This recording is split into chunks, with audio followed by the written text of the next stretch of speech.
একে তো একটা বিপদে আছি, এর উপরে আরও একটি বিপদে এসে হাজির। একদিকে নাইমের ডেঙ্গু, অন্যদিকে আম্মু অসুস্থ হয়ে পড়ছে। নাইম যেদিন অসুস্থ হয়ে পড়ে ওই দিন রাত থেকেই আম্মুও অসুস্থ হয়ে পড়ে হঠাৎ করে। আম্মুর প্রচণ্ড শরীর ব্যথা, জ্বর এবং শরীর দুর্বল হয়ে পড়ে।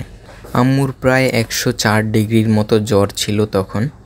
বাড়ির 3 জনের মধ্যে যখন 2 জন অসুস্থ হয়ে পড়ে তখন সকল দায়িত্ব আমার কাঁধে এসে পড়ে। সব কিছু এখন আমারই দেখাশোনা করা লাগতেছে, তাদের সেবা যত্ন সব কিছুই এখন আমার উপরে। কিন্তু আন্টি আমাকে একা থাকতে দেয়নি। উনি যখন শুনে যে আম্মুর এই অবস্থা তখন তাড়াতাড়ি বাসে চলে আসে এবং আম্মুর মাথায় পানি দিয়ে দিচ্ছিল যাতে আম্মুর জ্বরটা কমে যায়। কিন্তু আম্মুর জ্বর কিছুতেই কমতেছিল না। 2 জনেরই মুখের খাবার রুচি চলে গেছে, যার কারণে আন্টি তাদেরকে জোর করে খাওয়ায় দিতেছে। আন্টি না থাকলে আমার একা সব কিছু সামলানো কঠিন হয়ে যেত। তারপর 2 জনকে নিয়ে আমি আর লিংকন ভাই চলে আসলাম হসপিটালে তাদের টেস্ট করার জন্য এবং ডাক্তার দেখানোর জন্য। লিংকন ভাই আমার সাথে যাওয়ার কারণে আমি অনেকটা ভরসা পাই। আম্মুর শরীর ব্যথা এতটাই ছিল যে উনি ঠিকমতো হাঁটতেও পারতেছিল না, তাই আম্মু হাঁটার সময় আমাদের ধরে রাখতে হয়। কিছুক্ষণ আমি ধরলে কিছুক্ষণ লিংকন ভাইয়া ধরে রাখে। এখন নাইমের থেকেও আম্মুর শরীরের জ্বরটা অনেক বেশি ছিল। তারা ভাত বা শক্ত জাতীয় কিছু খেতে পারতেছিল না, তাই আমি চিন্তা করলাম তাদের জন্য স্যুপ তৈরি করি। তাদের 2 জনের এই অবস্থা দেখে আমি খুবই চিন্তিত ছিলাম, কারণ আমার সাথে এরকম এই প্রথমবারের মতো হলো।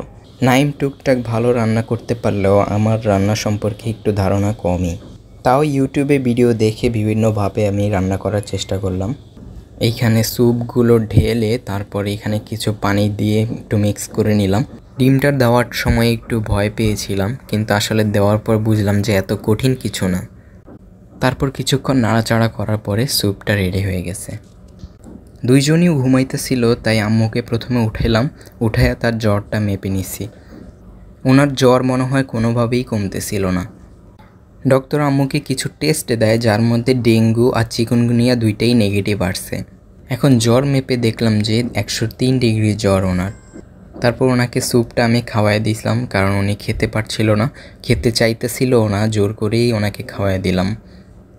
এদিকে নাইমও অসুস্থ, তাই ওকেও খাওয়াই দিলাম আমি 2 জনকেই জিজ্ঞেসি কেমন হয়েছে। ওনাদের তো মুখের টেস্ট নেই, যার কারণে ওনারা বলতে পারতেছিল না কেমন হয়েছে। তাও আমি নিজেকে নিজে সান্ত্বনা দিলাম যে না, মজা হয়েছে। যেহেতু ওনারা 2 জনই অসুস্থ, তাই আমি চিন্তা করলাম যে চাদরগুলো চেঞ্জ করে নিই, কারণ তাদেরকে এখন কোনোভাবেই অপরিষ্কার রাখা যাবে না, তাদেরকে পরিষ্কার পরিচ্ছন্নভাবে রাখতে হবে। আম্মু সুস্থ থাকলে আম্মুই বেশিরভাগ সময় এগুলো খেয়াল রাখে যাতে বাসায় কোনো অপরিষ্কার না থাকে। এখন যেহেতু আম্মু অসুস্থ, তাই আমি সব কিছু পরিষ্কার পরিচ্ছন্ন রাখার চেষ্টা করলাম। তো সবাই ওনাদের জন্য দোয়া করবেন এবং আপনারাও সাবধানে থাকবেন। আজকের জন্য এখানেই বিদায় নিচ্ছি। আসসালামু আলাইকুম।